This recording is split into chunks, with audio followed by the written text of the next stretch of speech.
Olá a todos, vamos fazer a Economia em Ação dessa sexta-feira e hoje o comentário foi bastante longo, né? Eu até demorei um pouco para soltar esse comentário. Tem algumas coisas que eu quero, antes de começar, eu quero fazer um disclaimer sobre esse comentário. São algumas ideias soltas, muito no espírito do Economia em Ação de ontem. O que eu estou tentando imaginar agora é a questão da desindustrialização, que é uma tese bastante controversa. Né? O que a gente está vendo é uma desaceleração da indústria, isso é nítido, né? Mas esse processo de desindustrialização, eu estou formando uma ideia, uma convicção a respeito desse fenômeno, que é da seguinte, que tem a ver com um processo de corte de juros no Brasil, tem a ver com aquela coisa que eu sempre fico falando, né, do Brasil deixar o país ser o país do futuro para ser o país do presente. Eu estou tentando imaginar essa questão atrelada a mudanças estruturais da economia brasileira e a gente tem que pensar algumas questões. Para falar sobre isso, eu usei como gancho hoje a produção, vendas no varejo que saiu no Brasil, veio um número muito bom. Teve uma mudança no peso, na ponderação dos vendas no varejo que dificulta talvez um pouco a compreensão do que efetivamente aconteceu agora nessa última medição, mas de forma geral veio bom, né? Uma variação janeiro de 2012 contra do janeiro de 2013, bastante robusta, né? A gente teve aí uma 7,3%, um patamar, tá bom, inferior ao que aconteceu em 2009, né? Mas tem que lembrar que 2009 estava com uma base de comparação bem baixa, então por isso dá essa impressão de bastante elevada, seja como for um indicador aí positivo. Tudo bem, varejo indo bem e a indústria, né? Aí esse gráfico aqui eu acho que é bastante explicativo do que está acontecendo. Bem, na linha azul, essa linha aqui, a gente tem a vendas no varejo e na linha vermelha a gente tem a produção industrial no Brasil, a indústria, né? Eu coloquei os dois, são as séries dessazonalizadas do IBGE, transformei, né, eu normalizei eles em 100 em janeiro de 2000, né? Estamos aqui atrás de janeiro de 2000, e deixei rodar. O que acontece é o seguinte, você vê que a indústria, ela vem, a linha vermelha, chega na crise, corrige fortemente, sobe para o antigo patamar e começa a cair. Varejo, ele 2002, 2003 caiu, de 2003 até agora está crescendo, olha, essa ponta aqui variou até de forma quase exponencial, né? Deu uma esticada aqui bastante forte. Esse comportamento dos vendas no varejo e a produção industrial mostra que teve uma distensão no Brasil, né? Um foi para um lado, outro foi por outro. Vendas no varejo muito ligado, né? Tem uma proteção natural, como se fosse uma barreira de Recife em torno dele que evita que seja o setor externo prejudique ele, né? Na verdade ele favorece, né? Porque ele consegue adquirir bens até mais baratos por conta até do real mais forte, né? E vender isso daí para o trabalhador, enfim, para a população brasileira, disparou e a indústria caiu. Esse fenômeno é preocupante, não é interessante ver isso, né? Então eu comecei a abrir os números para a gente entender um pouco isso, né? Bem, isso daqui, esse gráfico, é a participação no valor adicionado, né, ao PIB em reais correntes, né? Por isso que ele tem esse comportamento bem cheio de dente, assim, que não está dessazonalizado, está no valor normal. Mas eu só queria mostrar aqui, boa parte do valor adicionado no Brasil é a área verde, que é serviço, né, em torno de, tem até, depois eu separei aqui os números aqui para a gente, vermelho é a indústria e a azul é o setor agropecuário, né. Só uma nota do agropecuário, que eu já falei no Economia Ação de ontem. O Brasil, tudo bem, tem uma vocação agrária, mas olha só o que adiciona ao PIB, em valor adicionado, valor novo criado, é muito pouco. Então, não dá para imaginar que o Brasil vai ser o celeiro do mundo sem ter um pulso na diminuição do PIB brasileiro, né? Então, para lembrar sempre isso que é bom. Bem, se você pegar a média, né, do comportamento do valor adicionado dos serviços, da indústria e da agricultura nos últimos, desde 95 até agora, 2011, que a gente tem, a agricultura é 5,8% do PIB, a indústria é 27,7% do PIB e 66,5% é a participação do serviço aqui no PIB. Então, a indústria, de forma geral, ela não perdeu espaço frente ao total de valor gerado. Mas o que a gente está tendo aqui agora, no valor adicionado da indústria, eu peguei as indústrias que compõem esse grupo, o grupo da indústria. Então, a extrativa, a de transformação, a construção civil e a de eletricidade, gás, saneamento, tudo junto. Bem, a vermelha grande aqui é a de transformação. Repara que ela é que mais gera valor agregado, mais adiciona valor ao PIB, né, todos os anos, né, uma área bem grande. A de construção civil aumentou um pouquinho, a de saneamento está estável para um pouquinho menor. Mas repara um negócio, a extrativista, que é essa azul, a linha azul aqui, ela vai, de repente, ela explode. Ela começou em 1995 com 2 e alguma coisa por cento do total valor adicionado, já está em 14%. Então, o que a indústria de transformação caiu, na verdade, foi compensado pela indústria extrativa. Bem, aí a gente começa a tentar entender esse fenômeno um pouco maior. Esse gráfico aqui, vocês, quem me acompanha aqui, já cansou de ver, eu vou cansar de mostrar esse gráfico. Quer dizer, nunca vou cansar de mostrar esse gráfico, porque ele mostra muito bem. A linha azul, essa linha aqui de cima, né, as exportações do Brasil, número índice sazonalizado do sistema de contas nacionais. A vermelha é importação, né, também do sistema de contas nacionais. Então, o que eu fiz, que esse gráfico mostra, é que o setor externo, entre 99 e 2009, essa diferença aqui, essa área listrada, né, achuriada, ela era um impulso que estava dando a economia brasileira. A gente tinha impulso do setor externo muito forte. Agora, não tem mais. Estamos na ponta e virou isso daí. Saiu dados hoje da balança de pagamentos no Brasil e mostrou que transações correntes vai ficar ali meio no 0 a 0, né? A balança comercial está ajudando um pouco, mas janeiro não ajudou tanto. Enfim, tem uma situação aí bastante complicada com o setor externo. Então a gente vai ter que aprender cada vez a dar mais com as próprias pernas. A questão é que a indústria também se beneficiou demais desse processo de saldos comerciais tão positivos. E hoje em dia a gente não tem mais isso, né? Não tem como retornar a esse passado aqui tão vigoroso, e a gente vai ter que andar com as próprias pernas. Bem, ponto. O que o governo está tentando fazer? Né? O ministro Mantega é muito sensível à questão dos industriais. Eu acho que ele está certo, é a função dele como ministro da Fazenda, fomentar a indústria nacional, não tenha dúvida nenhuma. Mas ele está tentando fazer isso via câmbio, né? E o câmbio, na minha opinião, é a forma, vamos dizer assim, errada de tentar fazer a coisa certa, né? Então, esse gráfico também é um gráfico que eu já usei bastante, vou usar de novo aqui. O que o ministro está tentando fazer? Ele está tentando transferir renda da sociedade para o grupo dos empresários. Os empresários não estão sofrendo uma queda da margem de lucro muito forte, de tal sorte que está parando de produzir ou valendo mais pena importar. Então ele está querendo criar uma distorção na economia que gere maior renda para esse grupo. O que é absolutamente razoável, né? Fazer política econômica é determinar justamente essas novas alocações de recursos. Mas isso é uma decisão política, né? Então, por exemplo, eles estão querendo desvalorizar o real e valorizar o dólar.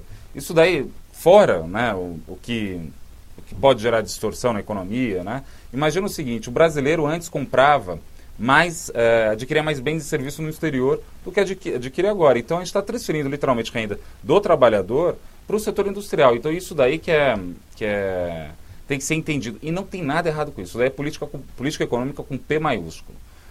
Agora a questão, será que isso daí é eficiente no sentido de ajudar de fato os empresários? Bem, primeira coisa, vai dar para a questão da guerra cambial, né? Coloca aqui no texto. Tem guerra cambial? Eu acho meio complicado essa tese da guerra cambial. Por quê? Porque a taxa de juros lá nos países industrializados, ela caiu para tentar responder problemas e dificuldades econômicas deles, não tanto pela ponta externa, mas também pela ponta externa. O Guido Mantega, ou mesmo a presidente Dilma, quando foi agora para a Alemanha, reclamou muito com Angela Merkel isso, que esse tipo de política de juros baixos está depreciando as moedas deles e apreciando as nossas. Então, e de fato a Dilma tem razão mesmo, né? Se você pega o PIB do ano passado da Europa, o único grupo que contribuiu um pouco mais positivo foi o setor externo ao PIB europeu. Mas o que daria para fazer? Eles subirem a taxa de juros? Se eles sobem a taxa de juros, a economia entra no buraco. Eles podem até colocar o câmbio no lugar certo, entre aspas. Mas a economia mundial vai para o buraco. Adianta alguma coisa? Não adianta. Tem um outro fenômeno correlato que me evidencia que a tendência, pelo menos no médio prazo, do real se valorizar, isso deve permanecer. De novo, se você pega países emergentes, né, peguei Coreia do Sul, Brasil e Turquia. O Brasil e a Coreia do Sul, pega a linha azul, essa barra azul aqui. Isso daí é o risco percebido, medido em CDS, que é uma medida usual aí de percepção de risco. Quanto maior esse número, mais caro é você se fazer um seguro contra um dado país, contra o risco de default de algum país, Se esse custo é maior, quer dizer que a percepção de risco é maior em relação a ele. Pronto, o raciocínio é esse. O da Coreia do Sul, essa barra azul, é muito parecido com o do Brasil. O deles é 119, o nosso é 121. Tá a mesma coisa praticamente. Só que, enquanto eles pagam 3,54% de juros ao ano, a gente paga 9%. A nossa taxa é muito parecida com a da Turquia, que é 10%, mas o risco deles é mais de 100 pontos base, maior que o nosso. Então, não tem como você evitar o fluxo de capital para cá. É uma luta muito difícil, na minha opinião, inglória do governo para tentar transferir renda da sociedade para o empresariado. Pensando essa questão, né, e aí foi, né, esses últimos dias, né, tentando entender o que pode ser feito, o que eu cheguei a mais ou menos traçar como uma linha que eu acho que é adequada. Por que eu estou falando desse jeito? Né? Primeira coisa, né, eu não sou ministro da Fazenda nem nada, né, mas eu estou tentando pensar o que seria o mais eficiente para eles para tentar antecipar esse movimento. Né? Por exemplo, eu já estou falando aqui que eu acho que o câmbio vai se valorizar. O real vai ficar mais forte lá para frente. Está dito isso daqui. Eu acho que vai ficar em 1,75, 1,70 no final do ano. Não tem muito como fugir disso. O que eu quero dizer, o que me surgiu como uma hipótese interessante de trabalho? Primeira coisa, a gente tem que observar aqui que a taxa de juros no Brasil está caindo. Quando a taxa de juros era muito alta, isso quer dizer o quê? Que o mercado financeiro ganhava a Selic, que é uma taxa importante, uma remuneração muito importante.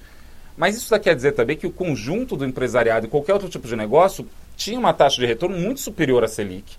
Porque tinha que compensar, além de compensar, ter esse piso, que senão você aplica e não investe, tem um risco empresarial. Né? Então, você montar uma fábrica ou fazer um negócio é muito mais arriscado que emprestar para o governo, por definição. Né?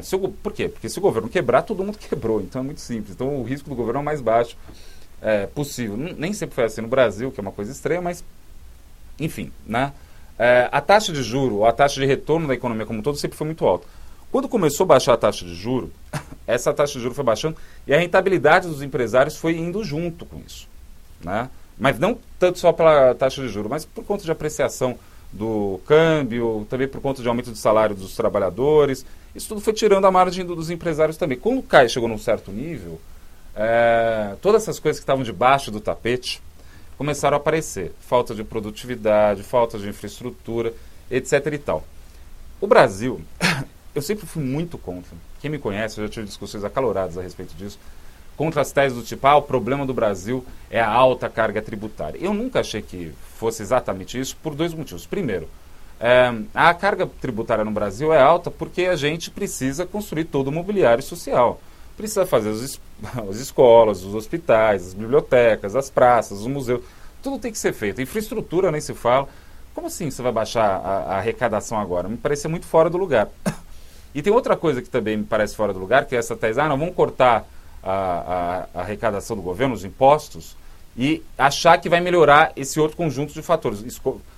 É muito naive, na minha opinião, achar que se você cortasse os impostos ia melhorar a qualidade das escolas, dos hospitais, dos museus. Não vai. Então, por isso mesmo, eu nunca fiz muita questão de achar, ou pelo menos acusar isso como relevante.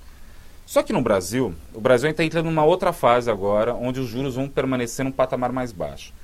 Como vocês sabem, a forma que eu venho colocando é tentar entender isso de forma não tão econômica, mas entender os dilemas de um juros menor de forma mais social, porque isso daí mexe no conjunto das expectativas dos agentes, isso daí se traduz em taxa de juros.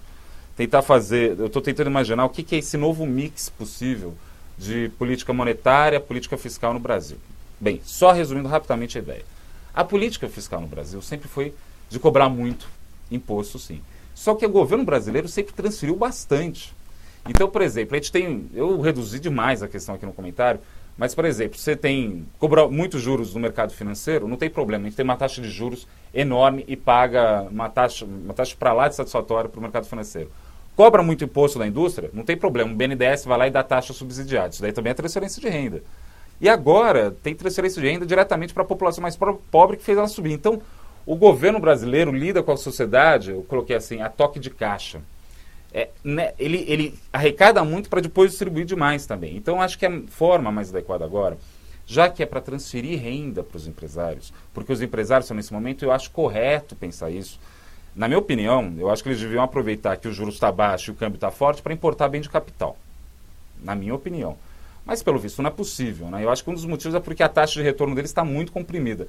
Por que estrangeiro investe aqui bastante, né? Investimento estrangeiro direto sai hoje, também vem um volume muito bom de investimento estrangeiro direto. Porque a base de comparação dele de rentabilidade não é o Brasil, é a matriz. Qualquer coisa que der aqui já é uma taxa enorme, uma taxa ótima para eles. Mas para o empresário brasileiro fica um pouco amarrado isso. Então, se é para transferir renda, eu acho que o melhor caminho, e o caminho que vai ser mais adequado, não é via câmbio. Via câmbio é o jeito monetarista, por assim dizer. Esse monetarista está cheio de outras intenções quando eu estou falando. É o jeito monetarista de tentar resolver um problema que é de ordem real. E olha que eu sou keynesiano, muita gente deve estar dando risada agora disso que eu falei. Vai falar, você se traiu aqui. Mas, de fato, só mexer na taxa de câmbio me parece equivocado agora. A gente tem que resolver outros problemas. Entre eles, eu acho que realmente a carga tributária está fora do lugar. E o Brasil, o Estado brasileiro, vai ter que ter uma outra relação com a sociedade brasileira, que não vai ser essa relação intermediária de impostos e transferências. Isso daí foi muito importante para manter a coesão do Estado Nacional desde que foi criado o Brasil. Mas ele vai ter que mudar isso um pouco. Vamos ver se o governo consegue fazer. Pelo menos esse comentário diário de hoje foi cheio de ideia muito solta, né? Mas eu acho que o caminho é por aí, quem tem que pensar, porque o câmbio é um problema só, não vai ser o problema que vai ter que ser resolvido primordialmente, mesmo porque, como está mostrando isso daqui, vai ser muito difícil resolver esse canal. Bem, esse foi o Economia em Ação de hoje, como de prática, muitos temas. Os gráficos estão no comentário diário, mas se você quiser, manda um e-mail para mim que eu mando para vocês e a gente vai discutindo isso ponto por ponto. Bem, é isso. Espero que tenham gostado do Economia em Ação de hoje. E um bom dia a todos e ótimos negócios. Até!